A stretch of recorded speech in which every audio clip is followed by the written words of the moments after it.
Before we begin the story, let us know where you're watching from by leaving a comment below. If you enjoy this video, don't forget to like and subscribe. Have a wonderful day. Enjoy the story, everyone. Lily Hartwell's hands trembled as she stared at the medical bill. $300,000. The numbers blurred through her tears, but the devastating reality remained crystal clear. Her mother was dying, and Lily couldn't afford to save her. The fluorescent lights of Nexus Industries' research lab hummed overhead as Lily sat in the break room, surrounded by sterile white walls that had become her second home over the past 8 months. Her biochemistry degree had earned her this lab technician position, but the salary barely covered her modest apartment rent, much less the astronomical cost of her mother's experimental cancer treatment. Dr. Hartwell would be perfect for the clinical trial. Her mother's oncologist had explained that morning. But without insurance coverage for experimental treatments, Lily closed her eyes, remembering her mother's frail hand squeezing hers. "Baby girl, don't you worry about me. I've lived a good life." Lily couldn't accept defeat.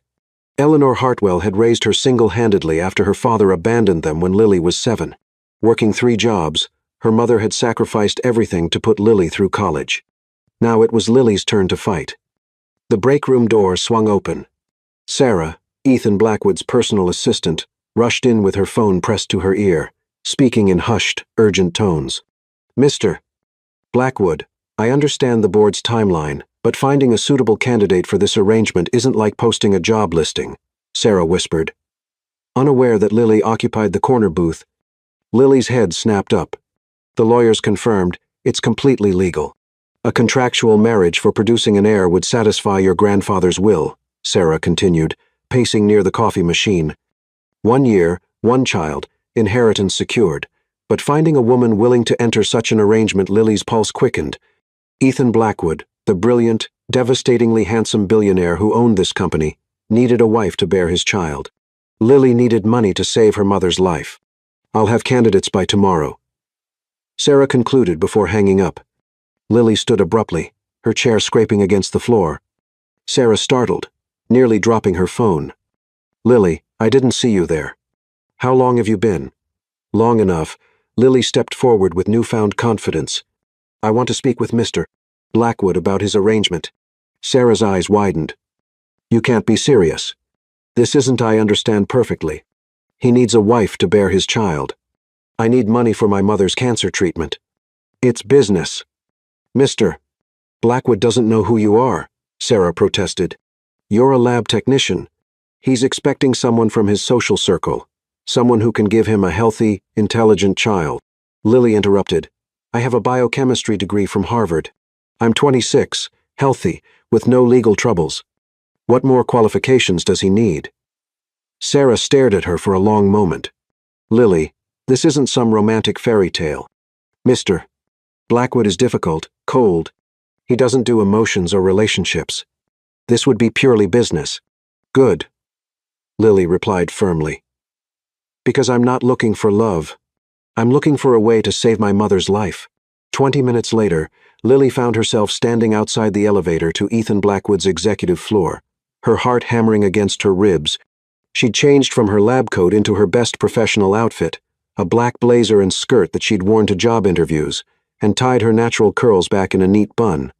The elevator doors opened to reveal a pristine hallway lined with floor-to-ceiling windows, offering a breathtaking view of the Seattle skyline. Lily's heels clicked against the marble floor as she approached the massive oak doors marked with Ethan Blackwood's name. She knocked twice and heard a deep voice call, "Come in." Ethan Blackwood sat behind an imposing mahogany desk, his attention focused on multiple computer screens displaying complex financial data. Even seated, Lily could tell he was tall and powerfully built. His dark hair was perfectly styled, and his sharp jawline was shadowed with a hint of 5 o'clock stubble. When he finally looked up, Lily felt her breath catch. His eyes were the most stunning shade of steel blue she'd ever seen, but they were cold, calculating. They swept over her with clinical assessment, and Lily fought the urge to fidget under his scrutiny. "You're not Sarah," he observed, his voice carrying a slight irritation. "No, I'm Lily Hartwell. I work in your research lab." Lily stepped forward, extending her hand with forced confidence. "I understand you're looking for a wife." Ethan's eyebrows rose slightly. but his expression remained impassive. He didn't take her offered hand. "Is that so?" "Sarah mentioned your situation. The inheritance requirement. I'd like to propose a mutually beneficial arrangement." Ethan leaned back in his leather chair, studying her with those piercing blue eyes. "You want to marry me for money?" "Yes," Lily replied without hesitation. "My mother needs expensive cancer treatment that I can't afford. You need a wife to produce an heir. It's a business transaction that benefits us both.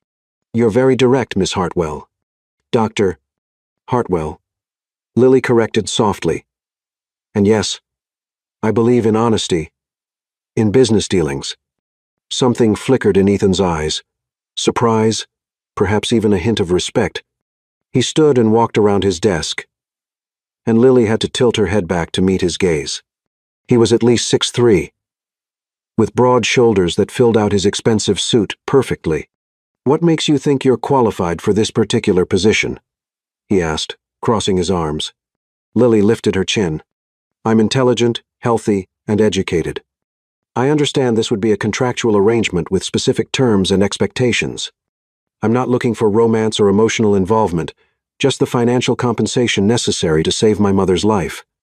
Ethan studied her for a long moment, walking slowly around her as if inspecting a piece of artwork.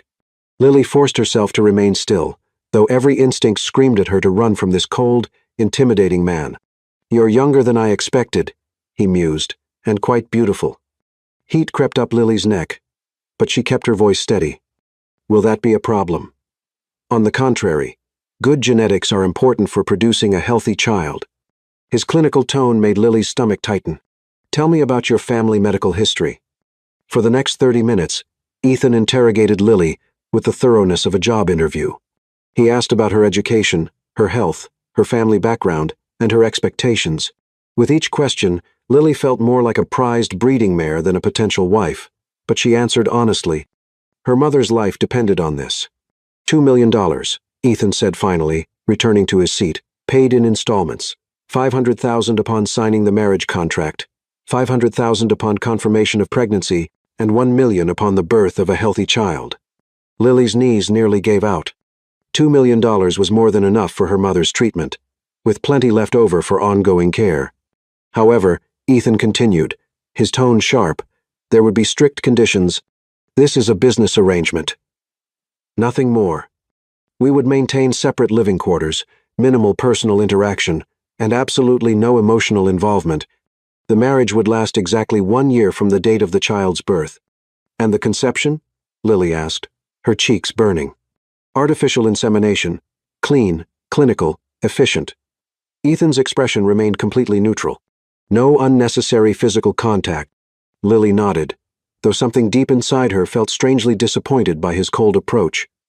I accept your terms. Ethan's lips curved in what might have been a smile, but there was no warmth in it. Welcome to the family, Dr. Hartwell. As Lily left his office an hour later, with a preliminary contract in her hands, she couldn't shake the feeling that she'd just made a deal with the devil himself. But when she thought of her mother lying in that hospital bed, she knew she'd do it again in a heartbeat. Love was a luxury she couldn't afford. Saving her mother's life was worth any sacrifice, even marrying a man who seemed to have ice water running through his veins instead of blood. Chapter 2. Bound by paper. 3 weeks later, Lily stood before a judge in Seattle's courthouse, wearing a simple cream dress purchased the day before. The ceremony was as sterile as the man beside her. Ethan wore an immaculate charcoal suit, his expression unreadable as they exchanged vows that meant nothing beyond legal documentation. You may kiss the bride, Judge Thompson announced with a warm smile that seemed wildly inappropriate.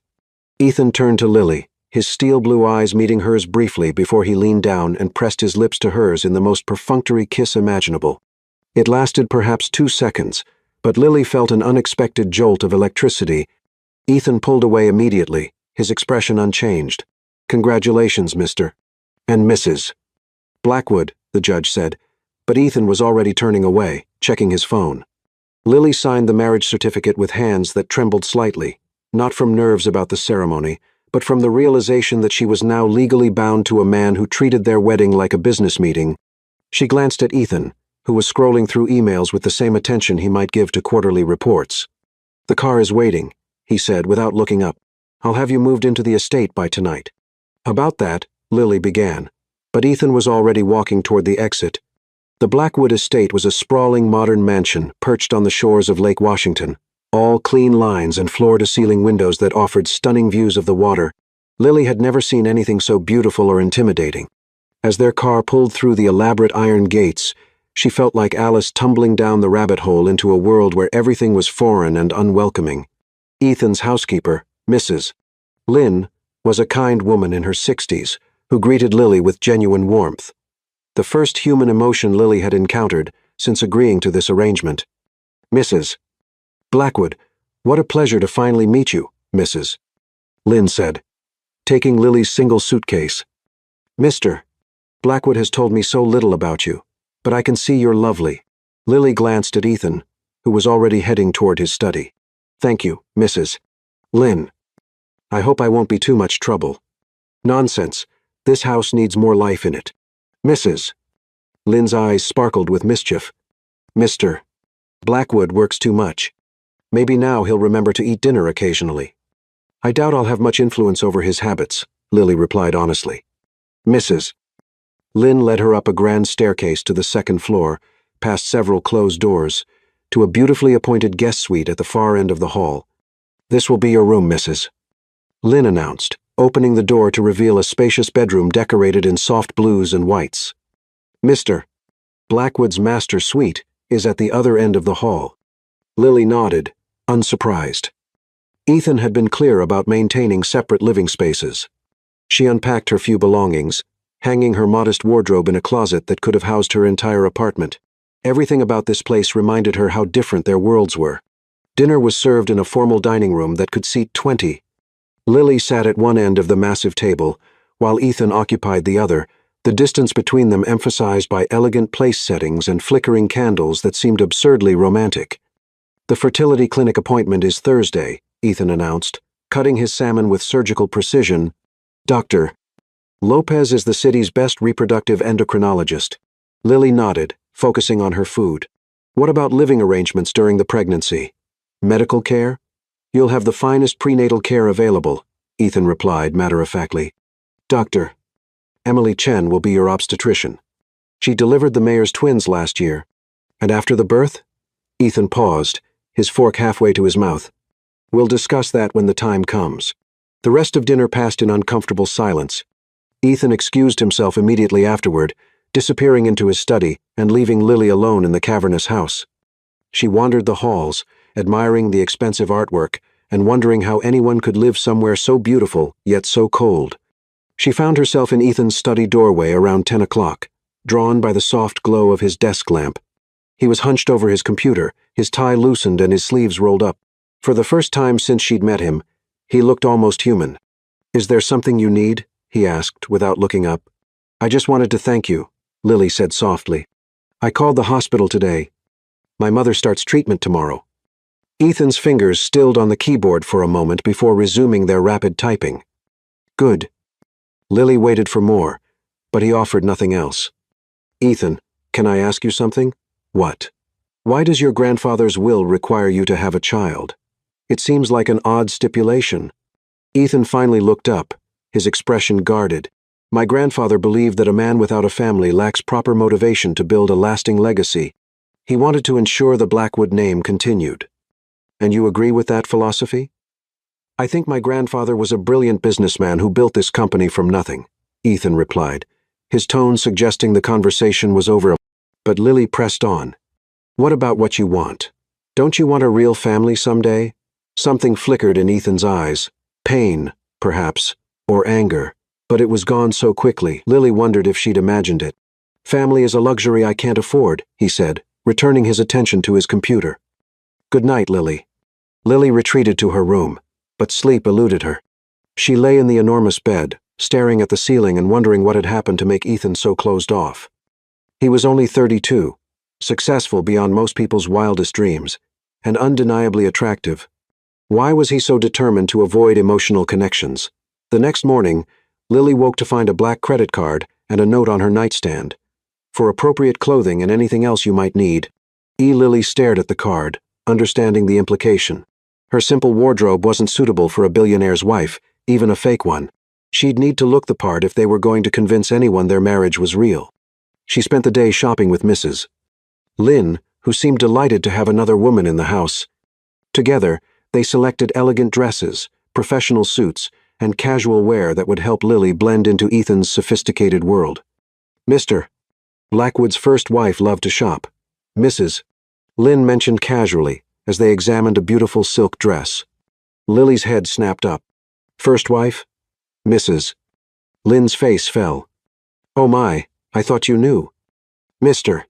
Blackwood was engaged 5 years ago. Claire Summers. She was killed in a car accident 2 weeks before their wedding. Lily felt the blood drain from her face. He was in love with her? Oh. Yes. Mrs. Lynn said sadly. He was a completely different man then. Smiled, laughed, talked about their future together. After Claire died, she shook her head. He became like ice. I don't think I've seen him truly happy since. Suddenly, Ethan's cold demeanor made perfect sense. He wasn't naturally heartless. He was protecting himself from ever being hurt that badly again. Lily felt an unexpected pang of sympathy for the man who had become her husband. That evening at dinner, Lily found herself studying Ethan's face, looking for signs of the man he used to be. When he caught her staring, she looked away quickly. The clinic appointment went well, she said, filling the silence. Doctor Lopez is very confident about the procedure. Good, Ethan replied, but Lily noticed his hand tightened slightly around his wine glass. Ethan, she said gently, I know about Claire. Ethan's entire body went rigid. His eyes flashed with something dangerous. That's not a topic for discussion. I just wanted you to know that I understand. You understand nothing. Ethan cut her off, his voice like ice. Claire was my business, just like this marriage is business. I suggest you remember that.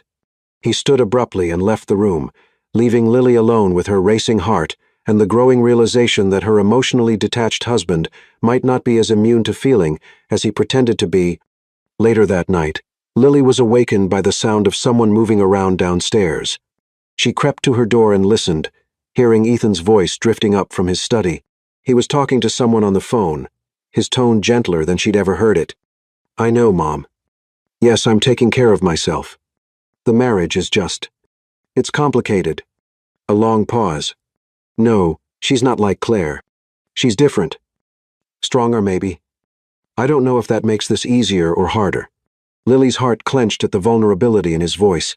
This was the real Ethan Blackwood, the man hidden beneath layers of ice and pain. And despite her best intentions to keep this arrangement purely business, Lily found herself wanting to reach that man, to help him heal from wounds that were still bleeding 5 years later. As she returned to bed, Lily realized that saving her mother's life might not be the only rescue mission she'd undertaken by marrying Ethan Blackwood. Chapter 3. Unexpected News. 2 months after their wedding, Lily stared at the ultrasound screen in Dr. Lopez's office, her mouth falling open. The fertility specialist beamed as she pointed to the monitor. Congratulations, Mrs. Blackwood. You're having twins, Doctor. Lopez announced, adjusting the ultrasound wand for a clearer view. 2 healthy heartbeats, both measuring perfectly for 8 weeks. Lily's hands flew to her mouth. Twins? You're certain? Absolutely. See here, Doctor. Lopez indicated 2 distinct shapes, baby A and baby B, developing beautifully. This is wonderful news. Lily glanced at Ethan, who sat rigidly beside her examination table. His face had gone pale, and for a moment, she thought he might faint. His carefully controlled composure had cracked, revealing something resembling panic. 2 babies, he said quietly, as if trying to process the information. Sometimes when we transfer 2 embryos, both take, Dr. Lopez explained cheerfully. You're very lucky. Twin pregnancies can be more challenging, but you're young and healthy. I don't foresee any problems. As they drove home in Ethan's Tesla, the silence was deafening. Lily kept stealing glances at him, but his expression remained unreadable behind his designer sunglasses. His hands gripped the steering wheel with white-knuckled intensity. Are you upset about the twins? Lily finally asked. Upset? Ethan's voice was carefully neutral. Why would I be upset? This exceeds expectations for securing my inheritance. His clinical response stung. but Lily was beginning to recognize it as his default defense mechanism. 2 babies will be more work than we planned. I have enough resources to handle any complications, Ethan replied curtly. Lily bit back her response. Everything was always about resources and logistics with him, never about emotions or the actual human beings involved. But she'd seen glimpses of the man beneath the ice, and she suspected this news had affected him more than he was letting on. That evening, Lily's pregnancy symptoms struck with vengeance. She barely made it to her bathroom before violently losing her dinner. The morning sickness that had been mild suddenly became debilitating. She spent the next hour on the cold tile floor, too weak to move. A soft knock interrupted her misery. Lily, are you all right? Ethan's voice carried genuine concern, though she must have imagined it. Lily tried to answer, but another wave of nausea hit. The door opened, and she heard Ethan's sharp intake of breath. Jesus, Lily. Strong hands gathered her hair back as she was sick again. When the wave passed, Ethan helped her sit against the bathtub, his touch surprisingly gentle. How long have you been like this? He asked, pressing the back of his hand to her forehead. Since dinner, Lily managed weakly. I'm sorry, this is probably more than you bargained for. Something flickered in Ethan's eyes. Don't apologize for being pregnant with my children. The possessive way he said my children sent an unexpected warmth through Lily's chest. Ethan disappeared and returned with a cool washcloth, kneeling beside her to gently wipe her face. His movements were careful, almost tender, and Lily found herself studying his profile in surprise. This gentleman seemed like a different person entirely from the cold businessman she'd married. Better? He asked softly. Lily nodded, not trusting her voice. Ethan helped her to her feet and guided her to bed, pulling the covers up to her chin with surprising care. I'll call Dr. Chen in the morning, he said. There might be something she can prescribe for the nausea. You don't have to take care of me, Lily whispered. This wasn't part of our agreement. Ethan paused at her bedside, his expression unreadable in the dim light. You're carrying my children. That makes your well-being my responsibility. After he left, Lily lay awake, thinking about the gentleness in his touch, the concern in his voice.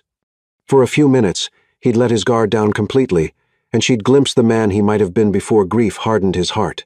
The next morning, Lily woke to find a steaming mug of ginger tea on her nightstand, along with a plate of plain toast and a handwritten note. Dr. Chen says ginger helps with nausea. Mrs. Lin made this specially for you. Lily's heart fluttered at the unexpected thoughtfulness. When she made it downstairs, she found Ethan in the kitchen with Mrs. Lin, deep in conversation about nutrition and prenatal vitamins. Ah, Mrs. Lily, Mrs. Lin beamed. Mr. Blackwood has been asking about the best foods for expecting mothers. I've made a special shopping list. Ethan looked slightly embarrassed at being caught showing concern. Twin pregnancies require additional nutritional support, he said stiffly. Over the following weeks, Lily noticed subtle changes in Ethan's behavior. He started working from home more often, claiming it was more efficient. He insisted on driving her to all her medical appointments, sitting through lengthy discussions about prenatal care with an attention to detail that surprised even the doctors. When Lily fainted during a particularly stressful day at the lab, Ethan arrived at the hospital before the ambulance had even finished its route. He burst through the emergency room doors, looking wild-eyed and panicked, demanding to see her immediately. Where is she? He snapped at the triage nurse. Where is my wife? Lily was touched by his obvious concern, even as the doctors assured him it was just a normal pregnancy symptom, exacerbated by her demanding work schedule. You're not going back to the lab, Ethan announced as they drove home. It's too stressful. I can't just quit my job, Lily protested. You need to focus on staying healthy, Ethan. Cut her off. The babies are what matter now. Lily studied his profile, noting the tension in his jaw. Ethan, why does this feel like more than just protecting your investment? He was quiet for so long that Lily thought he wouldn't answer. Finally, he spoke, his voice barely above a whisper. Because losing someone you're supposed to protect is a kind of hell I wouldn't wish on anyone. Lily's heart clenched at the raw pain in his voice. Claire. He was thinking about Claire and how he'd failed to protect her. Without thinking, Lily reached over and placed her hand on his arm. You didn't fail her, she said softly. Car accidents aren't anyone's fault. Ethan's muscle tensed under her touch. You don't know what you're talking about. But he didn't pull away from her hand, and Lily felt something shift between them. The walls he'd built were still there, but tiny cracks were beginning to show. That night, Lily was awakened by sounds from the kitchen. She found Ethan standing at the stove at 2 o'clock in the morning, making another cup of ginger tea. Can't sleep? She asked softly. Ethan startled, nearly dropping the mug. You should be resting. So should you. Lily moved closer, noting the dark circles under his eyes. How long has it been since you've had a full night's sleep? Sleep is overrated, Ethan replied, but there was no conviction in his voice. Is it Claire? Lily asked gently. Do you have nightmares about her? Ethan's hands stilled on the mug. Lily, I know you don't want to talk about it, but keeping everything locked inside isn't healthy, especially not now when we're bringing children into this world. This isn't about Claire, Ethan said, but Lily could see the lie in his eyes. Then what is it about? Ethan turned to face her fully, and Lily was startled by the vulnerability she saw in his expression. It's about the fact that somewhere along the way, this stopped feeling like a business arrangement to me, and that terrifies me more than I can explain. Lily's heart stopped beating for a moment. Ethan, I watch you sleep sometimes, he admitted, his voice rough with emotion. I listen for your breathing, make sure you're okay. I find myself thinking about you during meetings, wondering if you're eating enough, if you're happy. That wasn't supposed to happen. Lily stepped closer, drawn by the pain and confusion in his voice. What if it's not a bad thing? What if caring about each other makes this easier instead of harder? Because caring about someone gives them the power to destroy you, Ethan replied with brutal honesty, and I can't survive being destroyed again. Before Lily could respond, Ethan handed her the ginger tea and left the kitchen, but not before she saw the tears he was trying to hide. As Lily sipped the tea he'd made for her, she realized that Ethan Blackwood wasn't just protecting himself from love, he was protecting himself from hope. And somehow, she'd become the thing he both wanted and feared most. The question was, would she be brave enough to help him tear down the walls he'd built, even if it meant risking her own heart in the process? Chapter 4. Cracks in the Armor. At 16 weeks pregnant, Lily had developed a noticeable bump that she found herself unconsciously protecting throughout the day. Ethan seemed to notice her every movement, his protective instincts intensifying as her pregnancy progressed. You shouldn't carry that, he said, appearing beside her as she attempted to bring a box of books downstairs. It's not heavy, Lily protested, but Ethan was already taking the box from her hands. Doctor, Chen said nothing over 10 pounds, he reminded her, his tone brooking no argument. Lily watched him carry the box effortlessly, admiring how his muscles moved beneath his fitted shirt. Over the past month, she'd caught herself noticing things about Ethan, unrelated to their arrangement. The way he looked first thing in the morning with tousled hair, the rare, genuine smile that transformed his entire face, the gentle way he spoke to Mrs. Lynn's elderly mother during her visits. Thank you, Lily said softly as he set the box down in the library.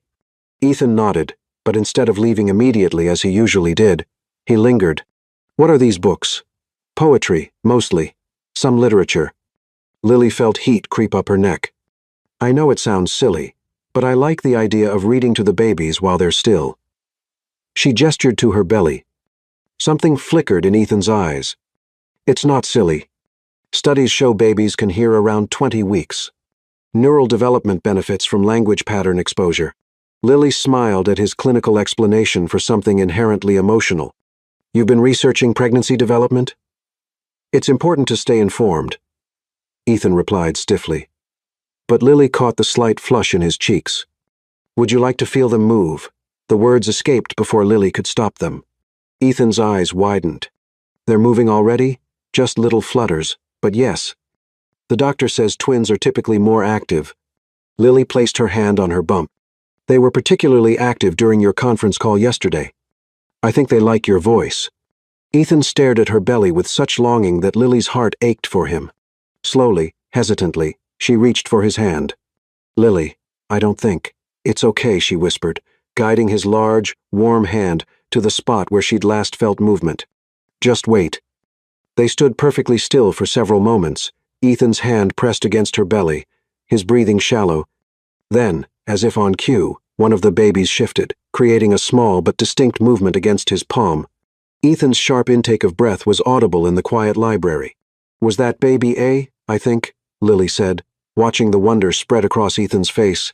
"He or she has been the more active one." "They're really in there," Ethan murmured, his voice filled with awe. His thumb moved gently across her belly, in an unconscious caress that sent shivers through Lily's entire body. "Did you doubt it?" Lily asked softly.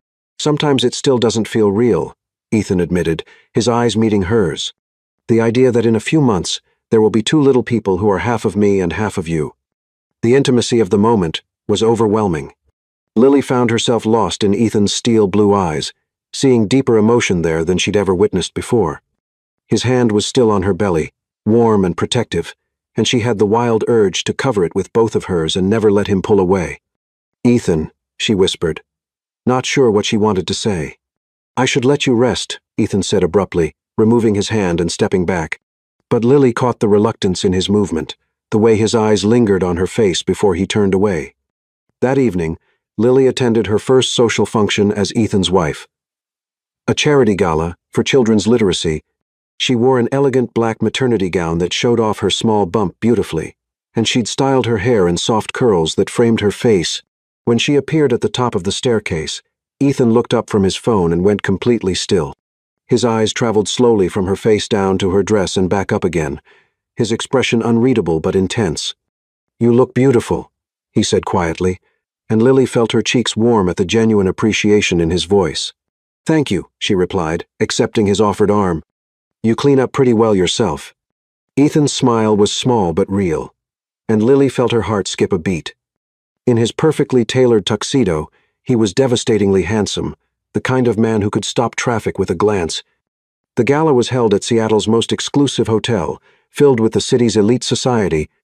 Lily felt nervous about representing Ethan properly, but he stayed close to her side throughout the evening, his hand resting protectively on her lower back as he introduced her to business associates and friends. "My wife, Dr. Lily Blackwood," he would say, and Lily noticed how naturally the title seemed to roll off his tongue. "You two make such a lovely couple," gushed Mrs. Larson, the wife of a prominent judge. "When is the baby due?" "Late fall," Lily replied, unconsciously placing her hand on her bump. "Actually, we're having twins." "Twins? How wonderful," Mrs. Larson beamed. "Your husband must be over the moon."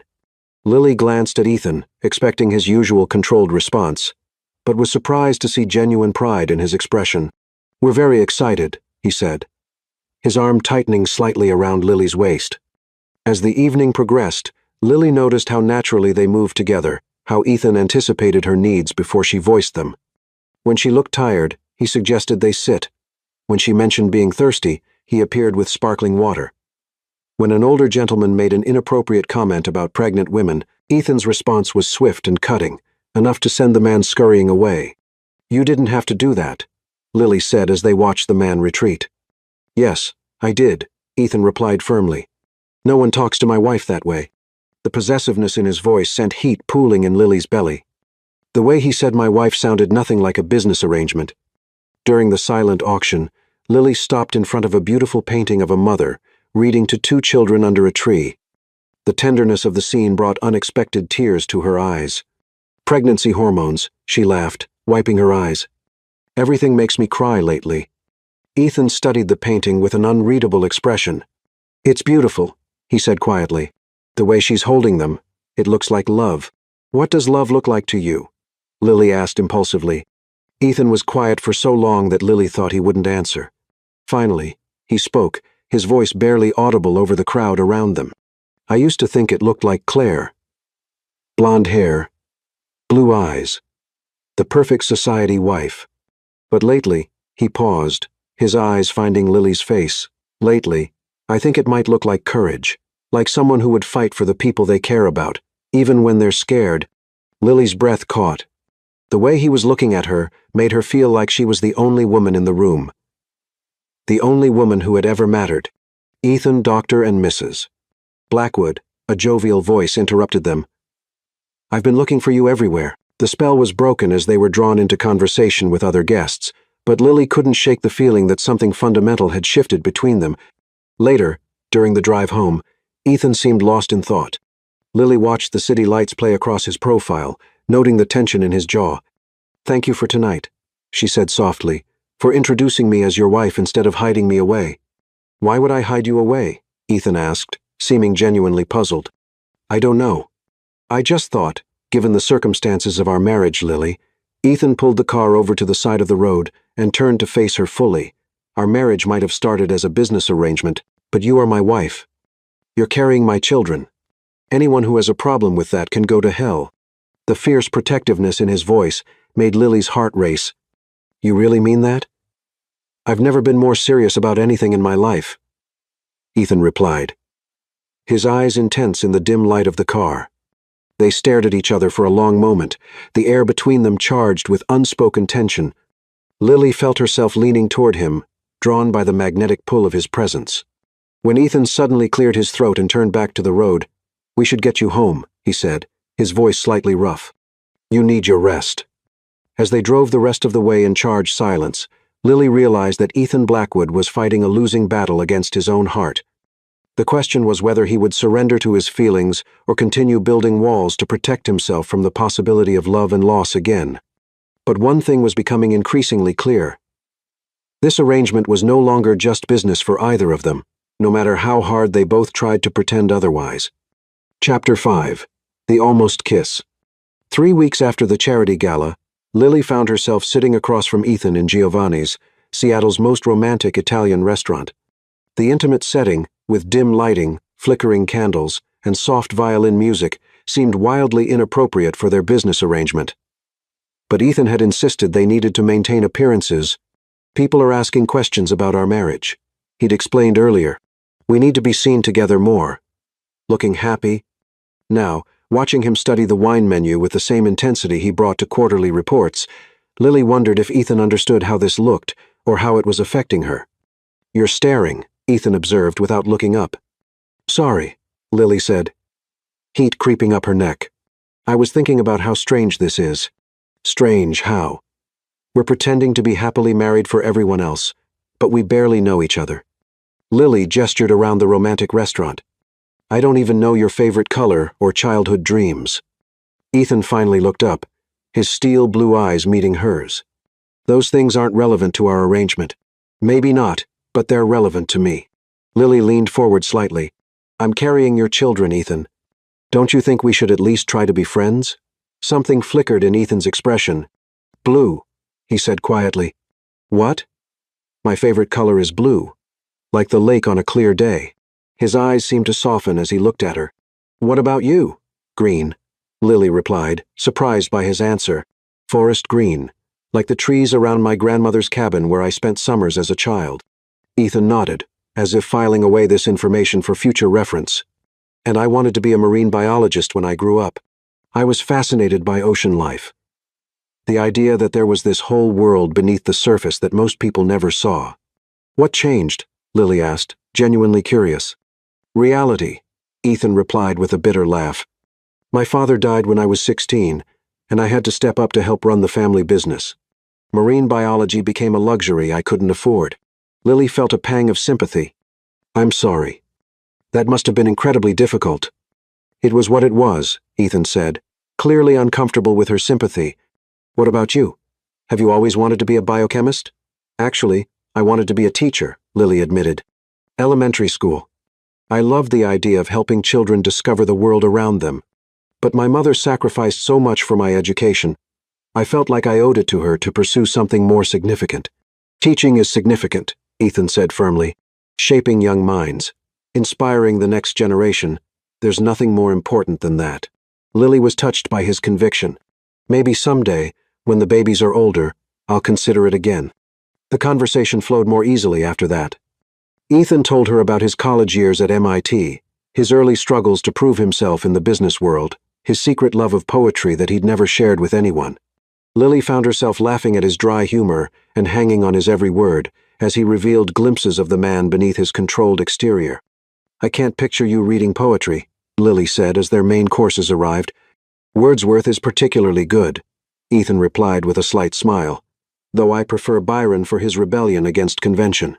"Fitting, considering your name," Lily teased. "My mother's choice." She was an English literature professor before she married my father. Ethan's expression grew distant. She used to read to me every night. Byron, Shelley, Keats, all the romantics. She sounds wonderful. Do you see her often? Not as often as I should, Ethan admitted.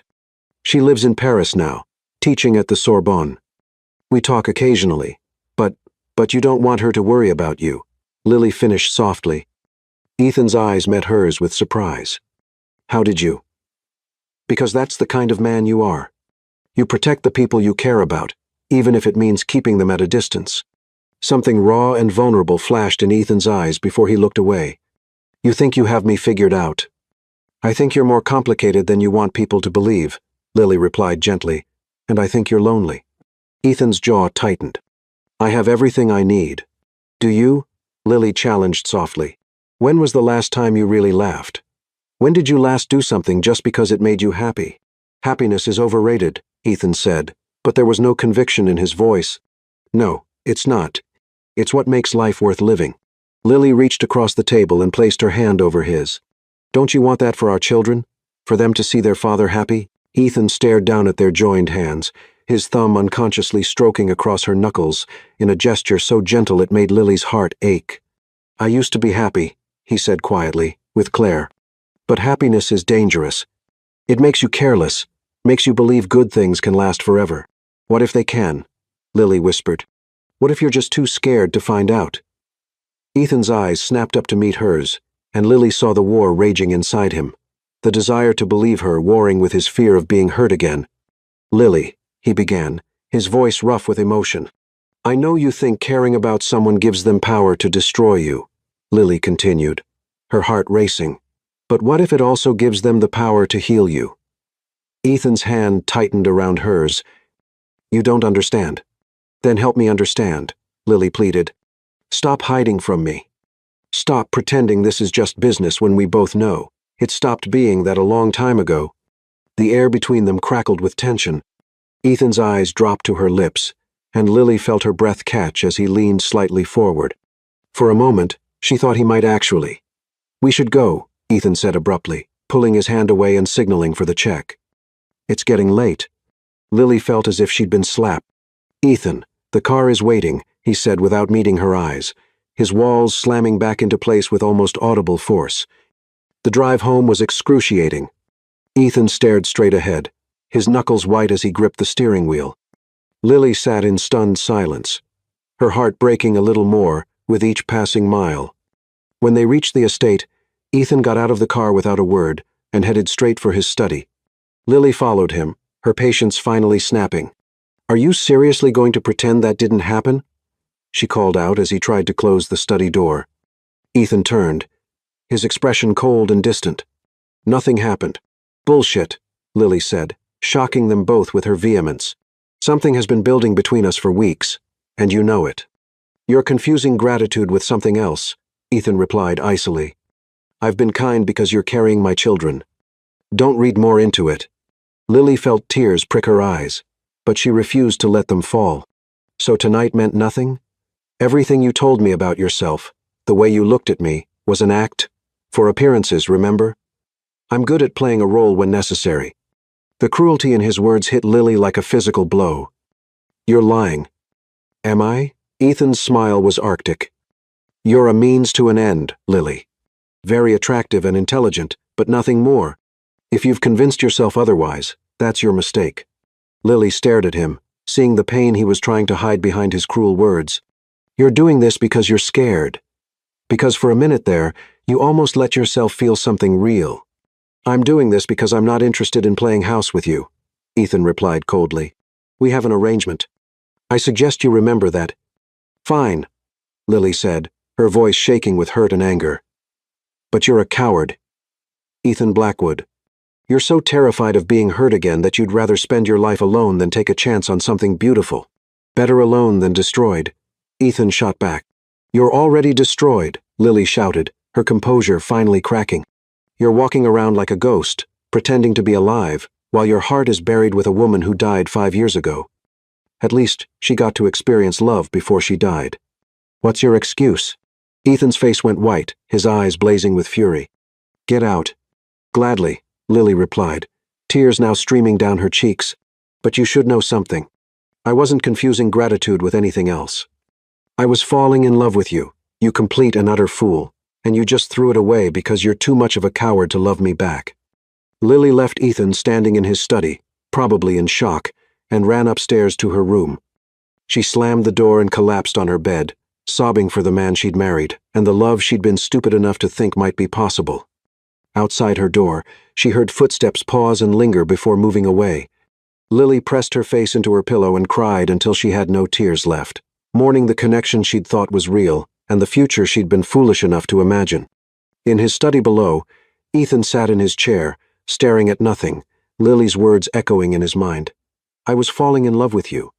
The very thing he'd been trying to prevent had happened anyway, and he'd handled it in the cruelest way possible. But it was better this way, he told himself. Better to hurt her now than to let her hope for something that could only end in disaster. Because Ethan Blackwood was cursed to lose everyone he loved, and he'd rather be alone forever than watch Lily's light dim the way Claire's had, even if it meant destroying them both in the process. Chapter 6. Jealousy and Realization. For 3 days after their disastrous dinner, Ethan and Lily moved around each other like polite strangers. Ethan buried himself in work, leaving early and returning late, while Lily spent time reading in the library or walking the estate gardens. The easy companionship they'd been building was replaced by careful, painful distance that left them both miserable. "Mrs." Lynn watched their interactions with worried eyes, clearly sensing the tension. "Married couples have fights," she told Lily as they arranged flowers in the kitchen. "It doesn't mean anything is broken forever." "Some things can't be fixed," Lily replied sadly, her hand unconsciously resting on her growing belly. At 20 weeks, her bump was pronounced, and she'd started feeling regular movement from both babies. "Mr. Blackwood asks about you, Mrs." Lynn said gently. "Every morning, he wants to know if you've eaten breakfast, if you slept well, if the babies are active." Lily's heart clenched. Even when being cruel, Ethan couldn't stop caring about her well-being. "He's just protecting his investment." "Mrs." Lynn gave her a knowing look. "That man doesn't ask about investments with tears in his eyes." Before Lily could respond, the doorbell rang. "Mrs." Lynn went to answer it, returning with a warm smile and a tall, handsome black man with kind brown eyes and an easy grin. "Lily!" Jamal Carter swept her into a careful hug, mindful of her pregnancy. "Look at you, you're glowing." Lily laughed, feeling genuinely happy for the first time in days. "What are you doing here?" "Business conference in Seattle." "I couldn't be this close without seeing my favorite girl." Jamal pulled back to study her face, his expression growing concern. "You look tired. Are you taking care of yourself?"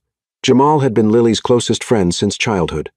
They'd survived the same tough neighborhood, supported each other through high school, and maintained their friendship even when Lily went to Harvard while Jamal stayed in Chicago for law school.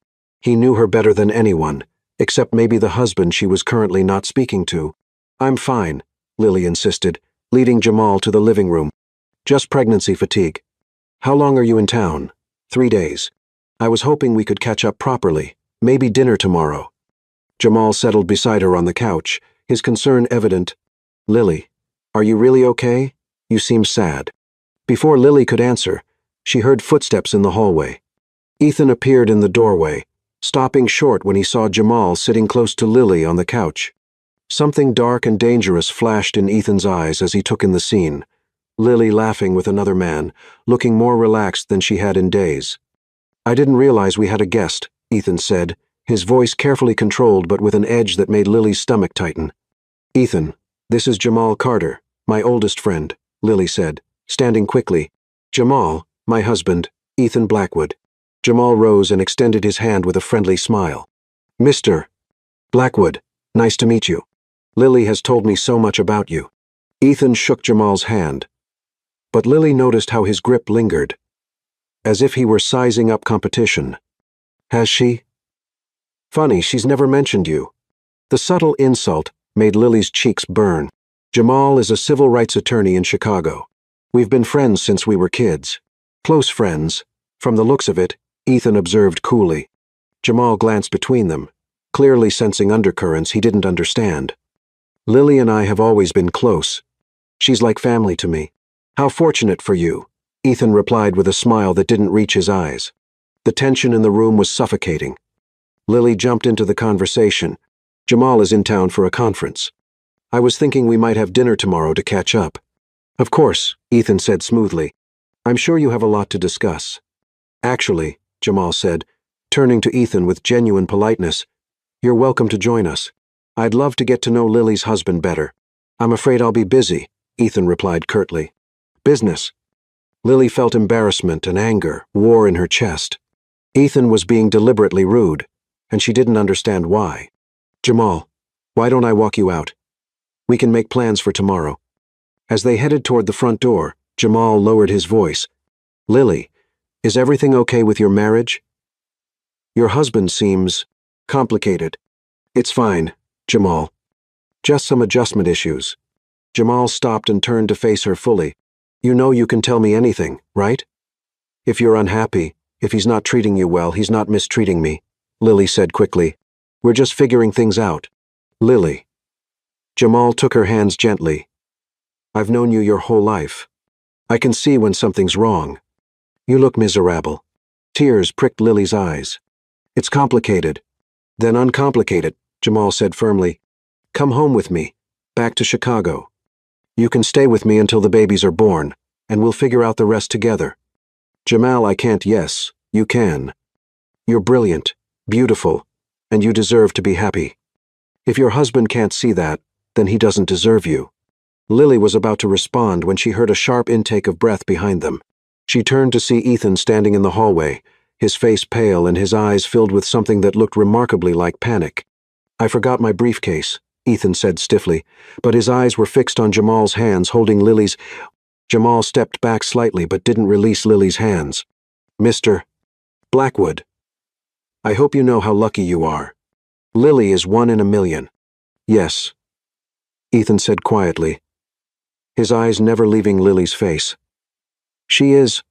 The vulnerability in his voice made Lily's heart race, but before she could analyze it, Ethan disappeared back into the house. After Jamal left, Lily found Ethan in his study, staring out the window with a tumbler of whiskey in his hand.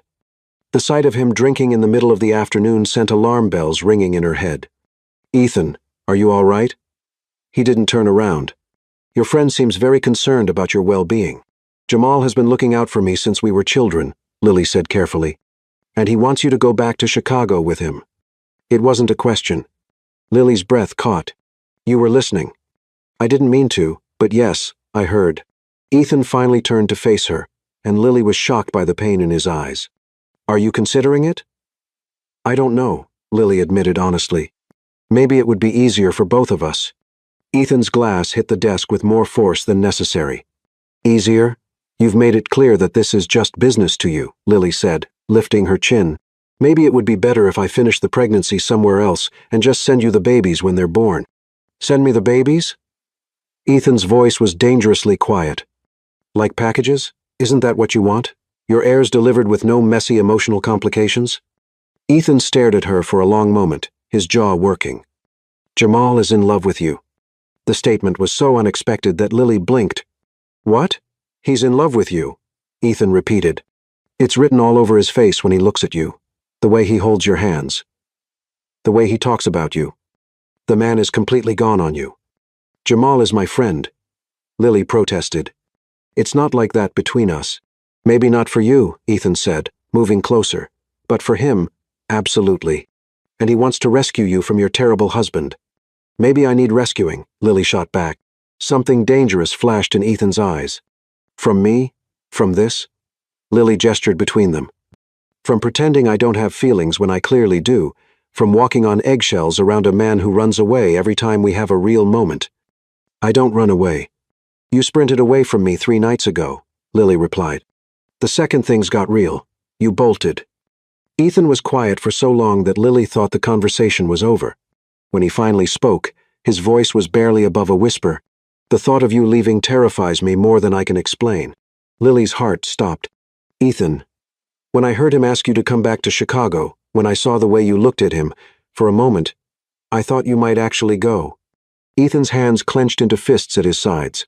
And I realized that losing you would destroy me just as much as losing Claire did. Then why do you keep pushing me away? Lily asked, tears threatening. Because at least if I push you away, I have some control over when it happens, Ethan replied with brutal honesty. If I let myself love you, and then lose you to an accident, to another man, to anything, I won't survive it. Lily, I barely survived losing Claire. Lily stepped closer, her heart breaking for the man who was so afraid of loss that he was willing to guarantee it. What if you don't lose me? What if I stay because I want to, not because of a contract? People don't stay, Ethan said flatly. Not in my experience. I'm not people, Lily said firmly. I'm me, and I'm telling you right now that the only thing that could make me leave is you continuing to treat me like I don't matter. Ethan stared at her, something desperate and hopeful flickering in his eyes. Lily, I love you, she said quietly. Not your money, not your company, not what you can do for me. I love the man who makes me ginger tea when I'm sick, who reads poetry when he thinks no one is looking, who asks Mrs. Lynn about my breakfast every morning, even when he's angry with me. I love you, and I'm not going anywhere unless you make me. Ethan's composure finally cracked completely. He crossed the room in 2 strides and pulled Lily into his arms, holding her so tightly she could barely breathe. I can't lose you, he whispered against her hair. I can't. Then stop trying to, Lily whispered back, melting into his embrace. Stop trying to lose me and just let yourself love me back. Ethan pulled back to look at her face, his eyes searching hers. I do love you. I've been fighting it for weeks, but I do. I love you so much it scares the hell out of me. Lily stood on her tiptoes and kissed him softly, pouring all her love and hope into the gentle contact. When they broke apart, Ethan rested his forehead against hers. What about Jamal? He asked quietly. What about him? He could give you a normal life, a normal marriage with someone who isn't broken. Lily cupped Ethan's face in her hands. I don't want normal. I want you, all of you, the broken parts and the beautiful parts and everything in between. Ethan closed his eyes, as if he were making a decision that terrified him. When he opened them again, Lily saw love and determination warring with his fear. Okay, he whispered. Okay. And for the first time since their wedding day, Lily believed that they might actually have a chance at something real. Chapter 7. The Truth Unveiled. The next morning, Lily woke to find Ethan gone before dawn, along with a hastily scrawled note saying he'd had to fly to Portland for an emergency business meeting. After their emotional breakthrough the night before, his sudden departure felt like betrayal. He left at 5 this morning, Mrs. Lynn informed her over breakfast, her expression worried. Looked like he hadn't slept. Lily's heart sank. After everything they'd said to each other, was Ethan already running again? She spent the day anxious, jumping every time her phone buzzed, hoping for a call or text that never came. Jamal arrived that evening for their planned dinner. Taking one look at Lily's face and immediately understanding. He bolted again, didn't he? Jamal said gently as they sat in a quiet corner of a downtown restaurant. I thought things had changed, Lily admitted, picking at her pasta. Last night, we finally talked, really talked. He said he loved me, and I believed him. Maybe he does love you, Jamal said carefully. But love and the ability to sustain a healthy relationship are 2 different things. Lily. I know, Lily whispered. But I saw something in his eyes last night, Hope. Maybe. Like he was finally ready to stop running from his feelings. Jamal reached across the table and squeezed her hand. What if he doesn't come back? What if this was his way of ending things without having to face you? Lily's eyes filled with tears. Then I guess I'll know where I stand. The offer still stands, Jamal said quietly. Come home with me. You and the babies. I'll take care of you. Jamal, I know you don't love me the way I love you, he continued, his voice gentle but determined. But I also know you deserve better than a man who runs away every time things get real. I can give you stability, Lily. A real marriage. A real family. Lily stared at him in shock. You're in love with me? Jamal laughed softly. Have been since we were 16. I just never thought I had a chance with someone as brilliant and beautiful as you. But seeing you so unhappy, he shook his head. I can't stand it. Lily, let me love you the way you deserve to be loved. Before Lily could respond, she heard a familiar voice behind her. I'm afraid she's already taken. Lily spun around to find Ethan standing beside their table, his eyes blazing with possessive fury. He looked like he'd driven straight from the airport, his usually perfect hair disheveled, his tie askew, and his expression wild. "Ethan," Lily breathed. "You came back. Did you think I wouldn't?" he asked, his eyes never leaving Jamal's face. Jamal stood slowly, his jaw tight. "Actually, based on your track record, that's exactly what I thought." "Jamal, please," Lily said, standing between the two men as other diners began to stare. "No, Lily," Ethan said firmly, stepping closer. "Let him say what he needs to say." Jamal's eyes flashed with anger. "Fine. You want the truth? You don't deserve her. You married her for money and an heir. You've spent months treating her like a business transaction, and the second she starts to matter to you, you run away. She's 20 weeks pregnant with your children, and you left her alone without a word of explanation." "You're right," Ethan said quietly, his admission clearly surprising Jamal. "I don't deserve her. I've handled this badly from the beginning because I was terrified of caring about someone again." "So why should she trust you now?" Jamal demanded. Ethan looked at Lily, his eyes filled with vulnerability. "Because I spent 14 hours on a plane realizing that losing her would be worse than never having loved her at all. Because I'd rather live in fear of losing her than live without her entirely." Lily's heart stopped. "Ethan, I love you," he said, his voice carrying across the restaurant despite his attempt to keep it quiet. "Not because you're carrying my children, not because of any contract, but because you're brave and brilliant and beautiful, and you see the man I could be instead of the man I've become." Several nearby diners had stopped eating to watch the drama unfolding, but Lily barely noticed. All she could see was Ethan standing in front of her with his heart completely exposed. "You left this morning without a word," she whispered. "Because I'm an idiot," Ethan replied with a self-deprecating laugh. "Because I woke up next to you, next to me?" Lily interrupted, confused. Ethan's cheeks flushed slightly.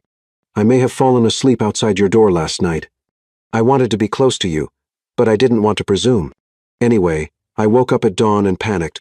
I thought about what would happen if I let myself love you completely and then lost you.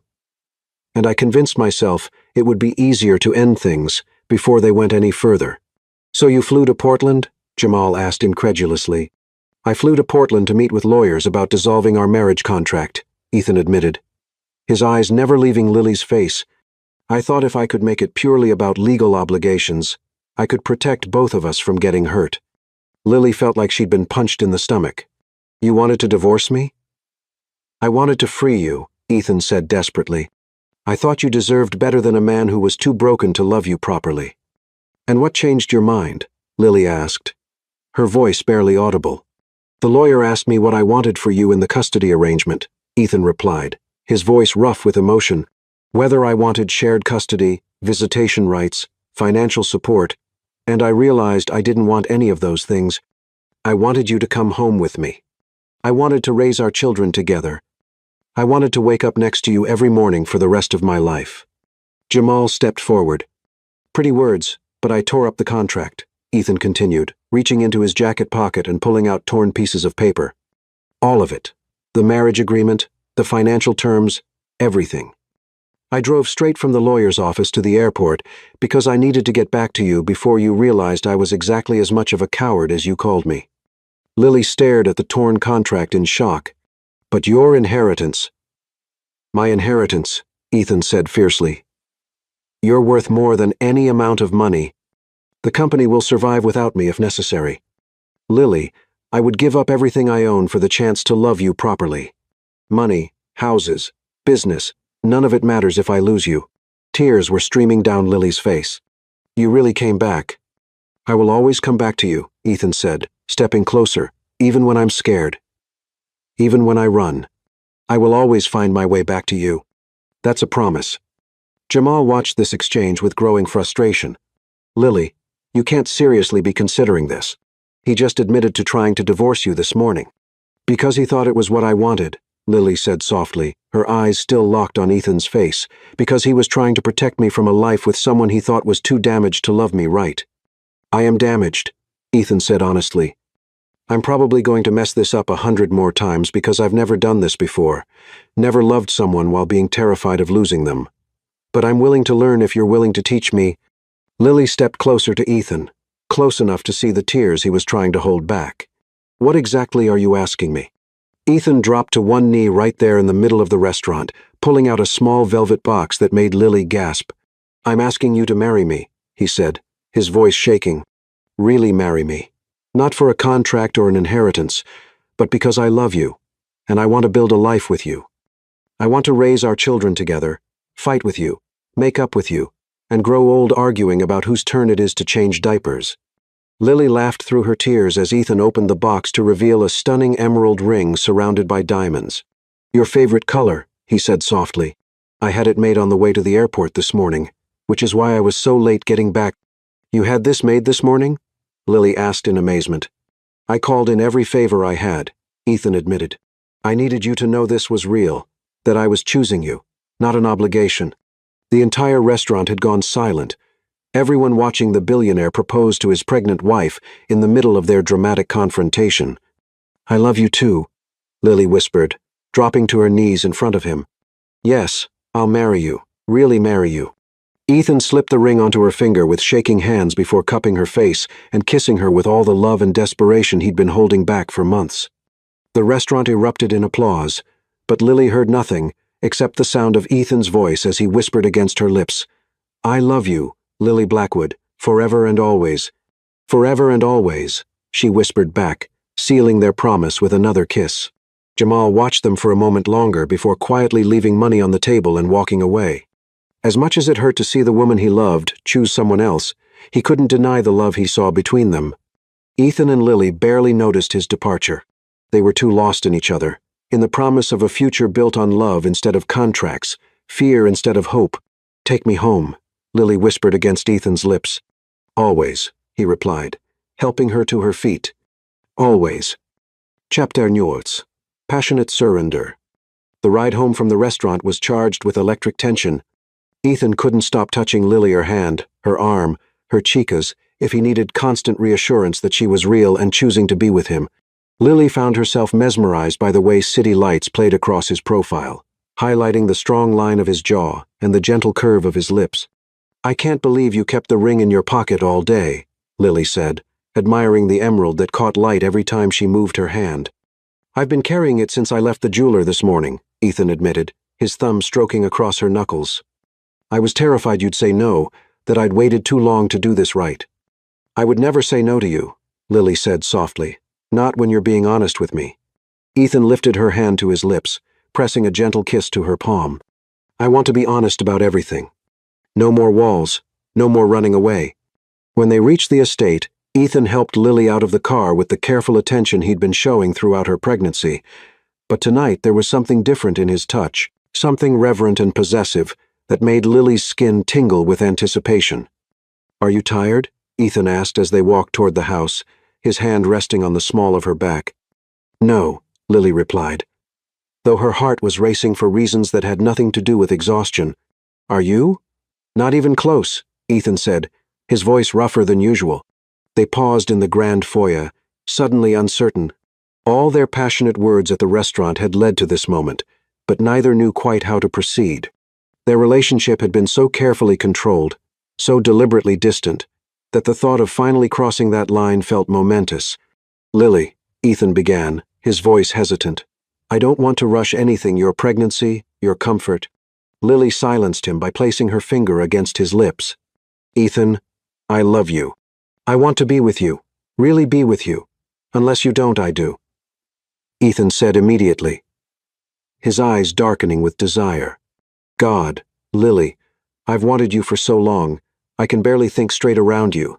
"Then stop thinking," Lily whispered, standing on her tiptoes to brush her lips against his. The kiss started gentle, tentative, but quickly deepened as months of suppressed longing erupted between them. Ethan's hands tangled in Lily's hair as she pressed closer to him, her growing belly a sweet reminder of the children they'd created together. "Are you sure?" Ethan asked against her lips, his breathing ragged. "I've never been more sure of anything in my life," Lily replied, taking his hand and leading him toward the staircase. They climbed the stairs slowly, stopping to kiss on every landing, their hands roaming and exploring with increasing urgency. By the time they reached the second floor, Lily's elegant dress was wrinkled, and Ethan's tie was completely undone. "Your room or mine?" Ethan asked, his forehead resting against hers. Ours, Lily said firmly. From now on, it's ours. Ethan smiled, the first completely unguarded expression Lily had ever seen from him. I like the sound of that. He led her to his master suite, a room Lily had never entered before. It was elegant and masculine, decorated in deep blues and grays, with floor-to-ceiling windows overlooking the lake. Moonlight streamed through the glass, casting everything in a silvery glow that made the moment feel almost ethereal. Wait, Ethan said softly, moving to his bedside table. There's something I want to share with you first. Lily watched as he pulled out a leather-bound journal, his hands trembling slightly. What is that? Something I've never shown anyone, Ethan admitted, his voice vulnerable. I told you I write poetry, but I didn't tell you that I've been writing about you, about us. Lily's breath caught. You wrote poetry about me? Ethan nodded, his cheeks flushing. From almost the beginning. I couldn't help myself. You inspired something in me that I thought had died with Claire. He opened the journal to a page marked with a ribbon, his eyes meeting hers before he began to read in a voice soft with emotion. She walks in beauty, like the night of cloudless climes and starry skies. But Byron's words cannot capture right. The fire that burns within her eyes. She carries light within her soul, and life within her gentle frame, 2 hearts that beat to make me whole, and love that sets my world aflame. I thought my heart had turned to stone, that winter lived within my chest. But she has made this house a home, and given weary spirits rest. Lily felt tears sliding down her cheeks. Ethan, that's beautiful. You wrote that about me. About you. About the babies. About how you've changed everything, Ethan said, setting the journal aside and cupping her face in his hands. I have pages and pages about the way you smile, the sound of your laugh, the grace with which you move through the world, despite everything you've been through. Read me another, Lily whispered. Ethan turned to another page, his voice growing stronger as he saw the wonder in her eyes. Before you came, I lived in shadows, a ghost within a living shell, but you brought morning to the meadows, where once only darkness fell. Your courage lights the darkest corners. Your love rebuilds what pain destroyed. In you, I found my truest answer, a purpose that cannot be void.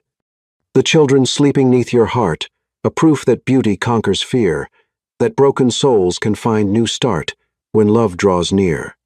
You see me as so much more than I am, Lily said, overwhelmed by the beauty of his words. I see you exactly as you are, Ethan replied, tracing her cheekbone with his thumb. Strong, brilliant, compassionate, beautiful.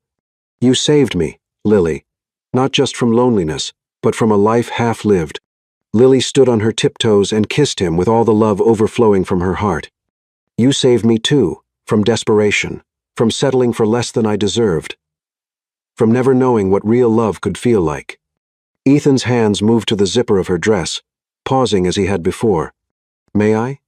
Lily nodded, her heart hammering as Ethan slowly lowered the zipper, his fingers brushing against her spine and sending shivers through her entire body. The dress pooled at her feet, leaving her standing before him in nothing but lace underwear and the confidence he'd given her with his words. Perfect, Ethan breathed, his hands skimming her shoulders before cupping her face. Absolutely perfect. But instead of rushing, Ethan surprised her by sitting on the edge of the bed and pulling her gently between his knees, his hands resting on her belly where their children grew. Tell me about your dreams, he said softly. What do you want for them, for us? Lily placed her hands over his, feeling the babies respond to their father's touch with gentle movements. I want them to know they're loved, not just by us, but by each other.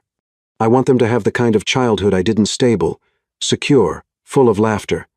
What else? Ethan prompted, genuinely interested in her every thought. I want to teach them about the world, take them to museums and beaches and quiet libraries where they can discover their own passions. I want them to know their father's poetry and their mother's determination.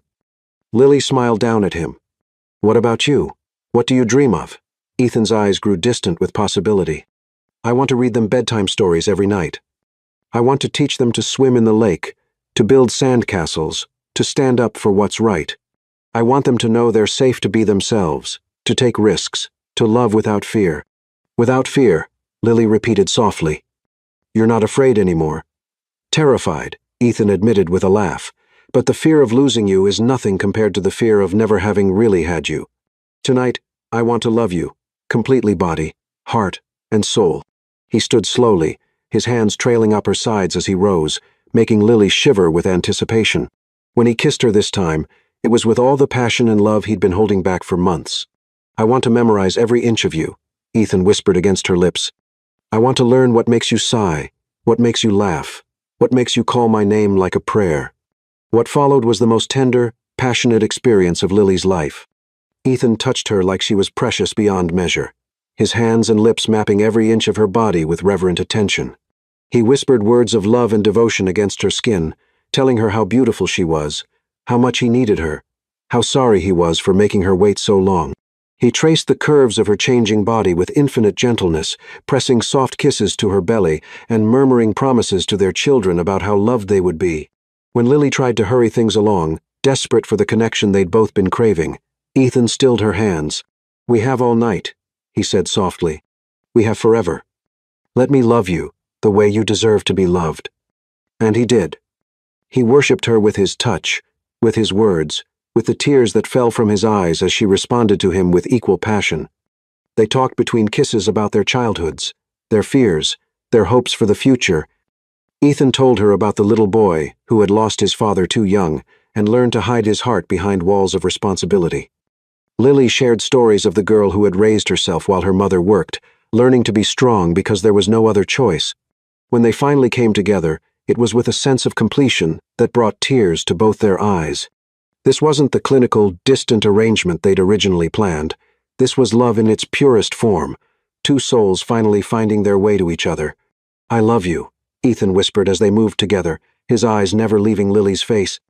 I love you so much it terrifies me. Don't be terrified, Lily replied, her hands framing his face. Be happy. Let yourself be happy with me. I am happy, Ethan said, wonder in his voice. For the first time in 5 years, I am completely, unreservedly happy. Afterward, they lay tangled together in Ethan's bed, Lily's head on his chest as he traced lazy patterns on her bare shoulder. The babies were active, making small movements that both parents could feel. They know, Lily said with a soft smile, placing Ethan's hand on her belly where one of the babies was shifting. They know their parents finally figured it out. Ethan pressed a kiss to the top of Lily's head. I want to be a good father to them and a good husband to you. I know I've made mistakes. We both have, Lily interrupted gently. But we're here now, together. That's what matters. I want to tell you about Claire, Ethan said quietly. I want you to understand what happened, why I was so afraid. Lily lifted her head to look at him. You don't have to. I do, Ethan insisted. You deserve to know everything. For the next hour, Ethan told Lily about his relationship with Claire, how they'd met at a charity function, their whirlwind courtship, the plans they'd made for their future together. He told her about the night Claire died, how he'd been supposed to pick her up from dinner with friends, but had stayed late at the office instead. The other driver ran a red light, Ethan said, his voice thick with old pain. If I'd been there, if I'd picked her up like I was supposed to, it wouldn't have changed anything, Lily said firmly. Ethan, you can't blame yourself for something completely out of your control. Ethan's jaw tightened, but he nodded slightly. I tried to tell myself that, but the guilt. He shook his head. I convinced myself I was cursed to lose everyone I loved, that caring about someone was the same as signing their death warrant. And now? Lily asked softly, her hand resting over his heart.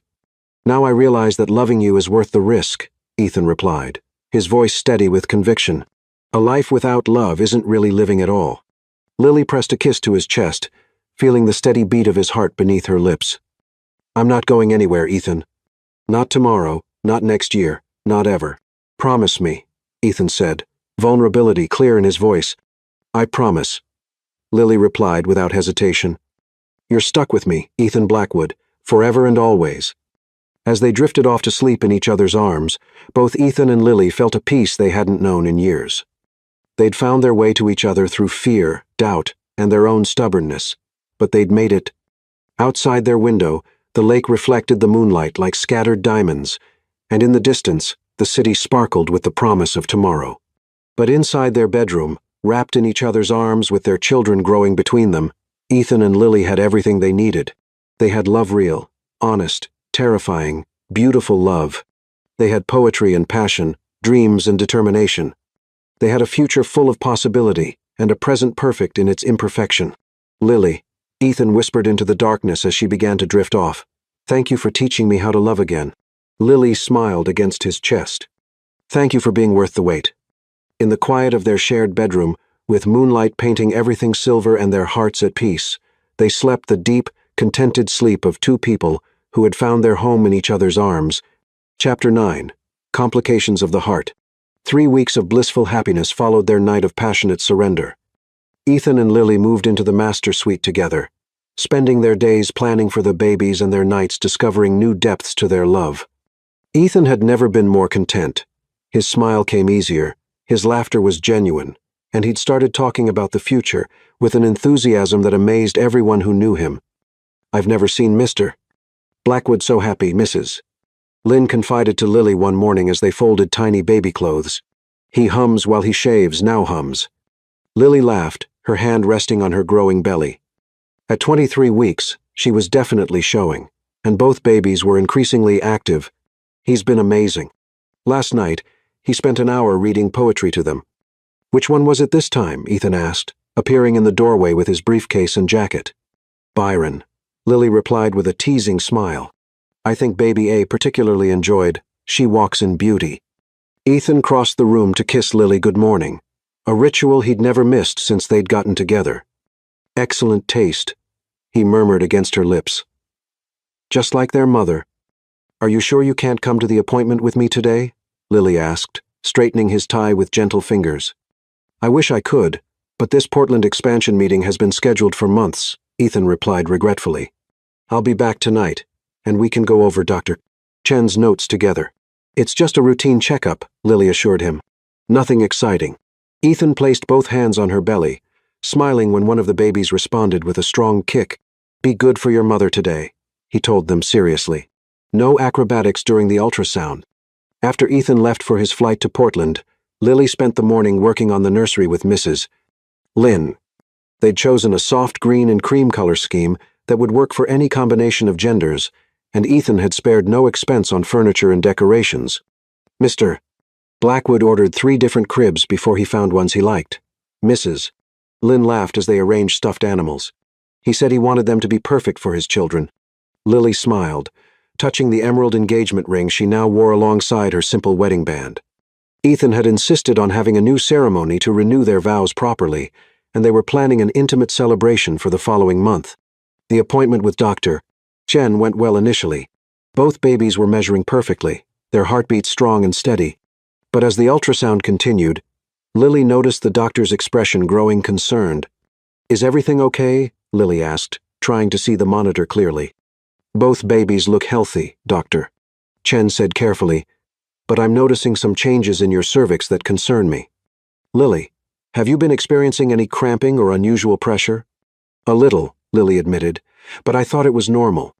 The babies have been very active. Dr. Chen frowned at the screen. I want to do a more detailed examination. This could be signs of preterm labor. Lily's blood ran cold. But it's too early. I'm only 23 weeks. I know, sweetheart. Let's not panic yet, but I do want to monitor you closely. The examination confirmed Dr. Chen's fears.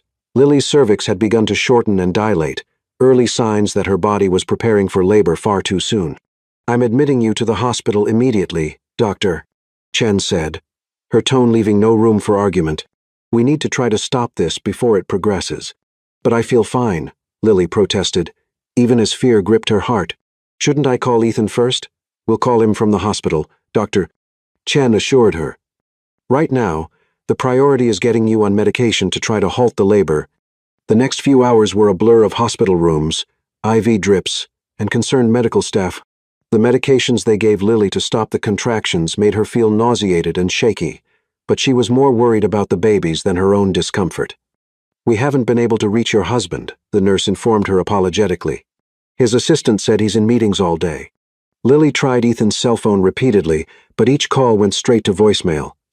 She knew he was probably in the crucial expansion meeting, the one that would determine whether Nexus Industries opened a new manufacturing plant, but she desperately needed to hear his voice. "Please," she whispered to her belly where the babies seemed to have calmed down. "Please, stay where you are. It's not time yet." As evening approached, Lily's condition began to deteriorate, despite the medications. Her contractions were becoming stronger and more regular. "Doctor." Chen's expression grew increasingly grave as she monitored Lily's progress. "I'm sorry, Lily, but we need to prepare for the possibility that we can't stop this, Doctor," Chen said gently. 23 weeks is very early, but babies have survived at this gestation. We have an excellent NICU team." "No," Lily said, tears streaming down her face. "They're not ready. Ethan isn't here. This isn't how it's supposed to happen." "I know, sweetheart, but sometimes babies come on their own timeline." At 8 o'clock that evening, just as Lily was beginning to panic that Ethan wouldn't make it in time, the delivery room doors burst open. Ethan rushed in, still wearing his business suit, his hair disheveled and his face pale with terror. "Lily." He was at her side instantly, taking her hand and pressing it to his lips. "I'm so sorry. My phone died during the meeting, and I didn't get the messages until an hour ago. I chartered a jet the second I heard." "You're here," Lily sobbed, squeezing his hand. "You came back." "Of course I came back," Ethan said fiercely. "I told you I'd always come back to you." "Doctor." Chen approached them with a serious expression. "Mr. Blackwood, I'm glad you're here. Lily is in active labor, and we can't stop it. The babies are coming tonight." Ethan's face went white. "But it's too early. 23 weeks is challenging, but our NICU is one of the best in the country, Dr. Chen explained. "We have every reason to hope for positive outcomes." The next few hours were the most terrifying of both their lives. Lily's labor progressed rapidly, and despite excellent medical care, complications arose.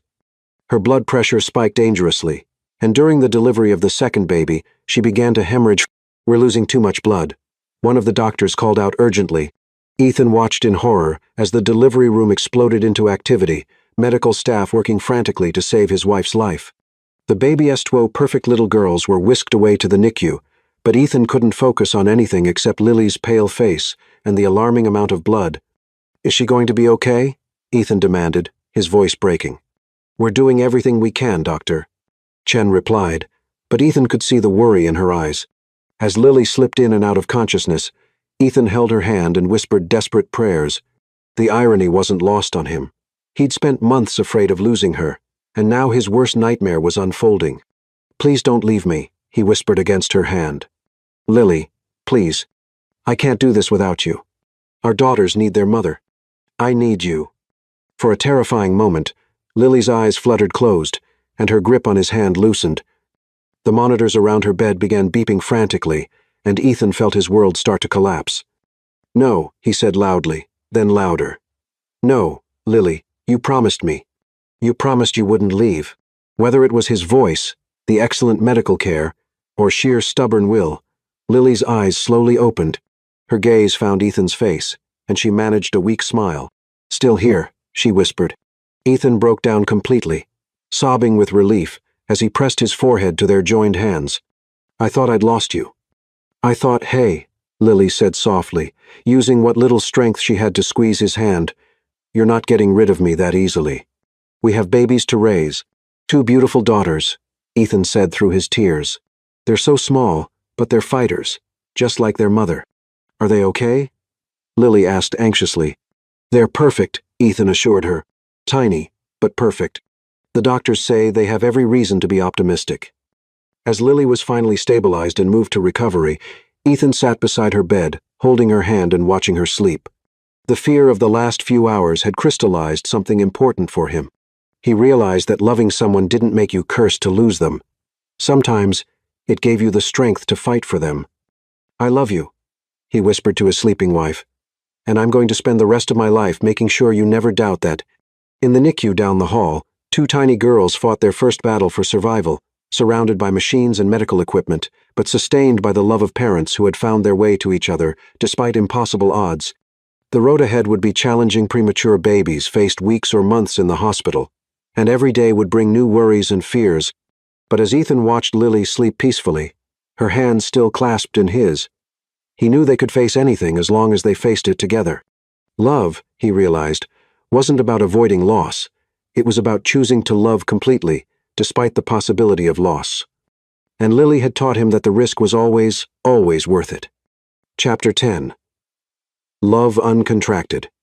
6 weeks later, Lily stood in the NICU, holding her daughter Ava, while Ethan cradled Isabella.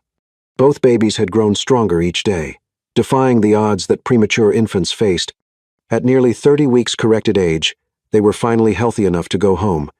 "I can't believe this day is actually here," Lily whispered, gazing down at Ava's tiny, perfect face. At 4 pounds, she was small but mighty, with Ethan's steel blue eyes and Lily's determined chin. "Doctor Lopez says they're little miracles," Ethan said softly, his finger tracing along Isabella's cheek. She was slightly smaller than her sister, but equally fierce, with Lily's dark curls and Ethan's stubborn streak already evident in how she gripped his finger. The past 6 weeks had been the most challenging and transformative of both their lives. They'd spent every possible moment at the hospital, learning to feed the twins through tiny tubes, monitoring their breathing, celebrating every ounce of weight gain like a major victory. "Are you sure you're ready for this, Doctor?" Chen asked as she completed the final discharge paperwork. 2 preemie babies is a lot of work, even with help. "We're ready," Lily said confidently, though she felt a flutter of nerves. "We've been preparing for weeks. You have an excellent support system, Dr. Chen noted, smiling at Ethan, who was attempting to figure out the car seat straps with engineering precision. "And these little ones are fighters. They're going to be just fine." The drive home was the slowest and most careful of Ethan's life. He drove 15 miles under the speed limit, while Lily sat in the back between the car seats, monitoring every breath the babies took. "They're fine," Lily assured him for the 10th time when she caught him checking the rearview mirror again. "I know," Ethan replied, though his knuckles were white on the steering wheel. "I just want to get our girls home safely." When they pulled through the gates of the estate, Lily gasped. The entire front of the house was decorated with pink and lavender balloons, and a banner reading "Welcome Home." Ava and Isabella stretched across the entrance. "Mrs." Lynn rushed out to greet them, tears streaming down her face. "My babies are finally home," she exclaimed, though she was careful to speak softly so as not to startle the infants. The nursery had been completely reorganized during the twins' hospital stay. 2 identical cribs now sat side by side, surrounded by every piece of baby equipment known to humanity. Ethan had apparently been stress shopping online during the long NICU days. "You bought 3 different bottle warmers," Lily observed with amusement. "I wanted to be prepared," Ethan said defensively. "And that bouncy seat was rated highest for reflux issues." Lily kissed his cheek tenderly. "You're going to be an amazing father." "I'm terrified I'll break them," Ethan admitted as they settled the babies in their cribs. "They're so small. They're stronger than they look," Lily reminded him. "Besides, we'll figure it out together." That night, as they took turns with the 2 o'clock a.m. feeding, Lily watched Ethan hold Isabella with infinite gentleness, talking to her in a soft voice about all the things he wanted to show her when she was bigger. "I want to take you to see the ocean," he told the baby seriously, "and teach you about marine life. Did you know that seahorses are one of the only species where the males carry the babies?" Lily smiled from the rocking chair where she was feeding Ava. "Are you planning their college curriculum already?" "Just thinking about all the adventures we'll have," Ethan replied, carefully burping Isabella. "Family vacations, teaching them to swim in the lake, reading bedtime stories." "Speaking of stories," Lily said softly, "I have something for you." She reached into the side table drawer and pulled out a leather-bound book. "I've been writing in this during the hospital stay stories about their parents falling in love, about how wanted and loved they were even before they were born." Ethan's eyes filled with tears as he took the book. "Lily, I want them to know the whole story someday," Lily explained. "How we started as strangers and became a family. How love found us even when we weren't looking for it." Ethan leaned over to kiss her softly. "I love you more every day. I didn't know that was possible." "It's because our love keeps growing," Lily replied. "Every challenge we face together, every moment of happiness we share, it makes us stronger." 2 weeks later, Lily received an unexpected phone call that made her cry with joy. The experimental treatment worked. Her mother's voice was stronger than it had been in months. "Dr. Peterson says I'm in complete remission." "Mom," Lily sobbed into the phone. That's incredible news. I want to meet my granddaughters, Eleanor Hartwell said firmly. I'm booking a flight to Seattle tomorrow. When Lily's mother arrived and held her granddaughters for the first time, she looked at Ethan with deep gratitude. Thank you, she said simply, for taking care of my daughter and giving me the chance to meet these beautiful babies. Thank you for raising such an amazing woman. Ethan replied sincerely. I can see where Lily gets her strength. Eleanor smiled, bouncing Ava gently. She gets her stubbornness from me too. It's what kept her fighting for this family. A month later, Ethan surprised Lily by announcing that he'd planned their real wedding for the following Saturday. But the babies, Lily protested. We'll be there, Ethan said firmly. Mrs. Lynn and your mother will help, and I've hired a team of baby nurses just in case. Lily, I want to marry you, surrounded by our family, all of it. The ceremony was held in the garden overlooking the lake, with just their closest family and friends in attendance. Lily wore a flowing cream dress that accommodated her still recovering body, and Ethan wore a suit the exact shade of blue as his eyes. Ava and Isabella, now 2 months old and thriving, slept peacefully in matching bassinets decorated with flowers. Jamal, who had flown in from Chicago, served as Ethan's best man with genuine happiness for his friend's joy. Do you, Ethan Blackwood, take Lily to be your wife, to love and honor in good times and bad, for richer or poorer, in sickness and in health, for as long as you both shall live? The minister asked. I do, Ethan said, his voice strong and certain, forever and always. And do you, Lily Hartwell Blackwood, take Ethan to be your husband, to love and honor in good times and bad, for richer or poorer, in sickness and in health, for as long as you both shall live? I do, Lily replied, tears of happiness streaming down her face. Forever and always. When they kissed as husband and wife, really and truly this time, their daughters seemed to sense the moment's importance, stirring slightly in their sleep, as if offering their own blessing. Later, as their guests enjoyed dinner and dancing, Ethan and Lily stole a quiet moment alone by the lake, the babies sleeping contentedly in their arms. No regrets? Ethan asked softly. Only that it took us so long to get here, Lily replied, gazing up at the man who had become her whole world. Although I think we needed to go through everything we did to appreciate what we have now. I used to think love was a weakness, Ethan admitted, something that made you vulnerable to loss and pain. But you taught me that love is actually the strongest thing in the world. It's what gave you the courage to fight for your mother's life, what helped our daughters survive when they were born too early, what brought us both back from the brink of giving up on happiness. Love isn't about avoiding pain, Lily agreed. It's about deciding that some things are worth the risk. You're worth every risk, Ethan said, leaning down to kiss her forehead. You and these beautiful babies, you're my whole world. Ava chose that moment to wake up, her tiny fist waving in the air as if she was adding her agreement to her parents' conversation. Ethan laughed and gently transferred her to Lily so he could pick up Isabella, who was starting to stir as well. I think they want to dance, Lily said with a smile. Then let's dance, Ethan replied, leading his wife and daughters back toward the music and laughter of their wedding celebration. As they swayed together under the starlit sky, surrounded by the love of family and friends, with their children safe in their arms and their future stretching ahead full of promise, Lily reflected on the journey that had brought them here. It had started with a business contract, a desperate need for money, and 2 people who thought they could keep their hearts safely locked away. But love, Lily had learned, had a way of breaking down even the strongest walls. What are you thinking about? Ethan asked softly as they continued to sway to the music. Forever and always, Lily replied, her heart overflowing with love for this man and the life they'd built together. Forever and always, Ethan echoed, sealing their promise with a kiss as their daughters slept peacefully between them, surrounded by love that would last a lifetime. The contract that had brought them together was long since torn up and forgotten.